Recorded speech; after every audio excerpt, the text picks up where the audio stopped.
Sesame Street's long run and cultural relevance has caused nearly every prominent character in the show's history to become an icon of popular culture. This is especially true for the one and only Cookie Monster, who has been an icon for over 50 years now, with kids and adults alike adoring him and his never-ending love for cookies. Hello everybody, and welcome back to another episode of Muppet Deep Dive. I'm your host Ty, and on our first ever Sesame Street Deep Dive, we're going to be tracking the history of Cookie Monster from his debut to the modern day. Since Sesame Street is such a long-running program and Cookie Monster is one of its most prominent characters, I, as always, am not going to be able to cover every single thing the character has ever done, and I've narrowed it down to basically a list of the character's most important moments in history, how he's evolved over time, and how he's changed. So, let's begin.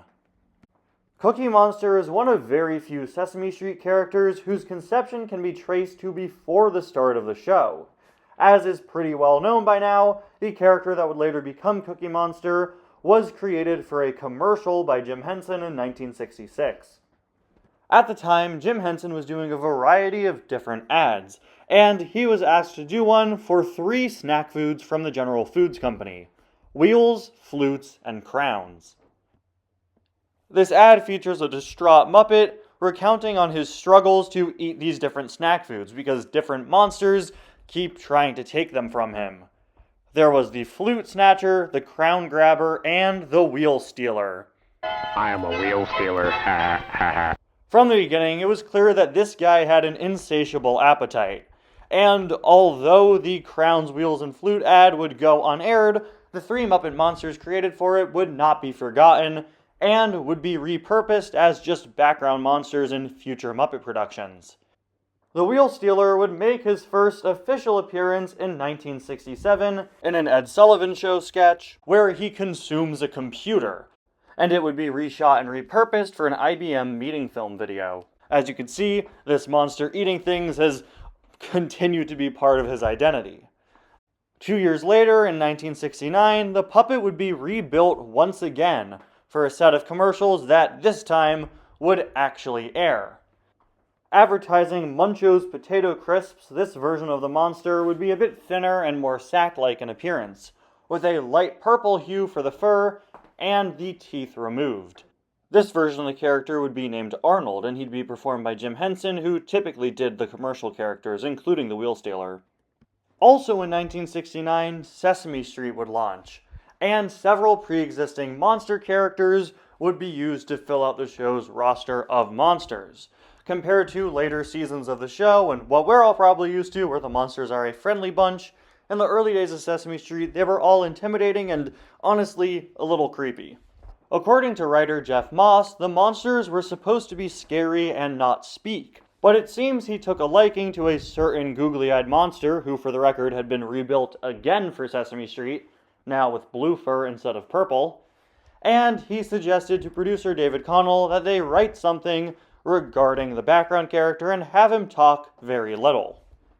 After appearing several times as just a minor silent monster in the background of the first season of Sesame Street, he would finally speak in episode 11 in a sketch where Ernie is trying to eat milk and cookies. Milk, The monster and his few speaking lines here would be voiced by Frank Oz, doing a deep, gravelly voice that would eventually evolve into the voice we all know. Cookie,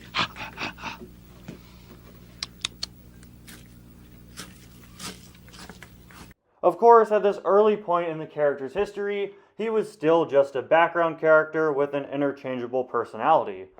One early sketch before the character was fully defined would feature Beautiful Day Monster having what would become his voice and his love for cookies. Cookie! A cookie! Cookie! Give that man a cookie! But whenever this blue monster appeared, one thing was for certain. He was going to eat something. He would famously crash a variety of Kermit's different lectures, destroying all sorts of different things Kermit was trying to present. You big, dumb, stupid, rotten monster! You make me so mad I don't believe it! You are without a doubt one of the nastiest monsters I've ever seen! And I'm so mad I'm gonna tell all my friends how rotten you are, and nobody's gonna ever play with you anymore, nobody's gonna even talk to you anymore! That's how mad I am! Oh, Froggy! And furthermore, I'm gonna tell your mother on you! Oh, not my Your mommy! mother! He would also terrorize Ernie and Bert on a few occasions, my personal favorite being the time that Ernie had to erase him from existence. The character would make more and more and more appearances, and, well, it was clear eventually they had a new prominent character on their hands. Cookie Monster is an interesting case that we've seen several times over the years on Sesame Street. Not every character is introduced as the next big thing. Many characters just started out as background characters who would evolve over time into more prominent ones. Early on, behind the scenes and in early press and news articles, our googly-eyed friend would be referred to as Boggle Eyes or Bobble Eyes, before his name would eventually be decided on, reflecting what had become his main personality trait, and he would become the Cookie Monster. The would be dropped eventually, and it would just be Cookie Monster. It would not take a long time for Cookie Monster to come into prominence and be formed into pretty much the character we know him as today. By late season 2, no longer just an extra, he would be fully rebuilt with a brand new puppet design. Cookie Monster's personality would expand beyond just a background monster extra, as he would become a lovable guy who just really, really, really likes cookies, and other foods too, but mostly cookies. By season 4, Cookie Monster's unique style of speaking, saying me instead of I, would also be fully established. And that pretty much wraps it up for the early history of Cookie Monster. But before we get into notable things he's done over the years, I want to very briefly go over how his puppet works. Cookie Monster iconically has a pair of googly eyes that have always been a part of him. And if you look very closely sometimes, you may just be able to see the mechanism that allows them to work. The pupils are little black discs connected to the eyes via a single pin at the top of each of them, allowing the eyes to move and spin freely when Cookie Monster is moved around. The Cookie Monster puppet is also built with a hole in the back of the mouth, allowing whatever he consumes to fall through. Cookie Monster is usually fed rice cookies, even when we're told he's eating chocolate chips, because chocolates and chocolate chip could damage the puppet. And now it's time for notable moments in Cookie Monster history. Episode 372, which aired in 1972, would feature Cookie Monster's anthem for the first time ever, the iconic song, C is for Cookie. This song has been reused, remixed, and referenced dozens of times, from celebrity versions like that weird opera one I always skipped on the DVD, to a full-fledged remake done in 1998. Also in 1971, we got the iconic Great Cookie Thief sketch, featuring Cookie Monster as an infamous cookie thief in the Old West. In Season 9, Cookie Monster would host his first ever Sesame Street sketch, Monsterpiece Theater, a parody of PBS's anthology series Masterpiece Theater.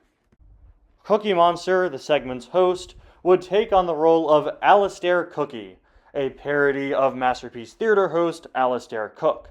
Cookie Monster would introduce and close each segment. Monsterpiece Theater would be run in the show all the way through to season 33, making it one of the show's longest running segments. One of my all-time favorite Cookie Monster appearances is in the 1978 holiday special Christmas Eve on Sesame Street, where Cookie tries several times to contact Santa Claus only to give up and end up eating the phone. You may have noticed that so far I've only really spoken about Cookie Monster's appearances in specials and sketches, and that's because Cookie Monster being in street scenes and actual episode plots was quite the rarity back in the day. While he made infrequent brief appearances in episode plots early on throughout the 70s, by 1979, Cookie Monster had basically been phased out of street scenes, and wouldn't appear in any until a small cameo in an episode in 1998.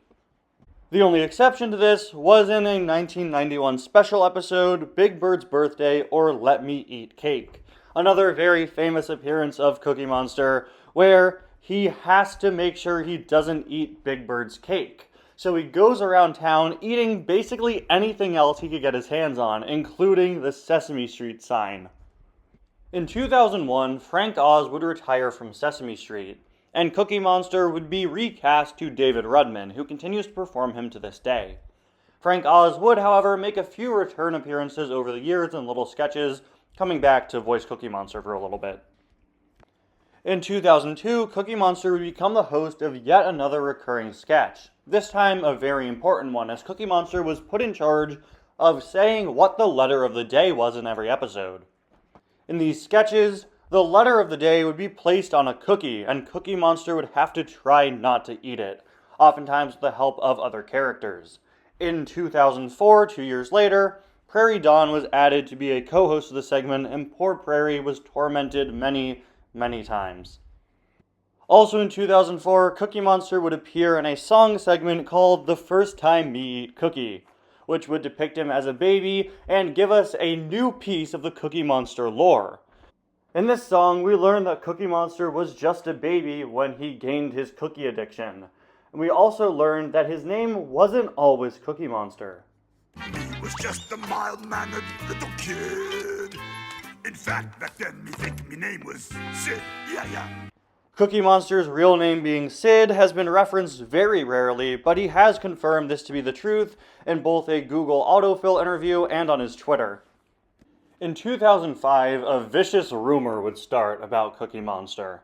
See, at the time, Sesame Street was tackling a healthy eating unit for their season that year, and a nasty rumor began to spread all over the world, claiming that Cookie Monster would be censored, sanitized, and no longer eat cookies, becoming the Veggie Monster. The vile creature known only as the Veggie Monster would resort to only eating cookies sometimes because cookies are a sometimes food. Of course, we all know this rumor was not true, and it was never the case. Unfortunately, it just spread like wildfire, and many people thought that this would become reality. In reality, Cookie Monster had been touting the fact that cookies were a sometimes food for decades at this point. And while nowadays that point may be driven home a little bit more than in the past, Cookie Monster's love for cookies is still the character's defining feature. The Sesame Street cast and crew would dispel this rumor several times over the years. Cookie Monster has made statements on his Twitter about it. However, I mentioned the Cookie Monster Twitter twice in this video. Over the years, a few different jokes have been made on the show about Cookie Monster not being a Veggie Monster, and it would all come to a head in a 2012 episode where that was the main plotline. In this episode, Cookie Monster is repeatedly caught eating vegetables by reporter Mario Lopez playing himself. And Mario Lopez proceeds to report that Cookie Monster, because of this, is now the Veggie Monster. No. Me, Cookie Monster. No. Don't try to hide it, Veggie Monster. Our extra Sesame Street cameras caught the whole thing. A video of Cookie Monster eating vegetables goes viral, and now the whole world thinks that he's the Veggie Monster. Cookie clears the air to Mario Lopez and the people of the world by singing a power ballad called Me Am What Me Am, where he reveals that he'll always be the Cookie Monster, even if he likes to eat other food sometimes. In 2010, Sesame Street's social media would start a campaign to get Cookie Monster to host Saturday Night Live. Cookie Monster would post his audition tape, including his monologue, a parody of iconic SNL sketch MacGruber, Me knew me could defuse the... and the musical guest, where Cookie Monster becomes Monster Gaga and sings the absolute pop classic Cookie Face. Me cookie face, me cookie face.